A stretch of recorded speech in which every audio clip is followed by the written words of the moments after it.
Мама! Қызылорда облысы төтенше жағдайлар департаментінің қызметкерлері балалардың терроризмнен құлау фактілерін алдын алу бойынша профилактикалық рейдтік шара жүргізуде.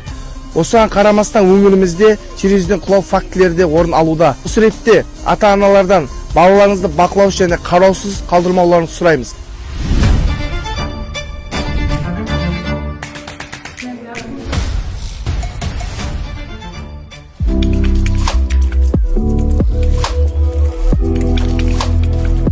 Қызылорда облысы төтенше жағдайлар департаменті ескертеді. Құрметті қала қонақтары мен тұрғындары, терезе алдындағы балалардың қауіпсіздігін сақтаймыз. Балаларды үйде жалғыз қалдырмаңыздар. Балаңызды Балалар терезеге шықпаңдар. Терезенің алдынан өтем, біреуға болмайды. Көмек керек болса, құтқарушыға хабарлаймыз.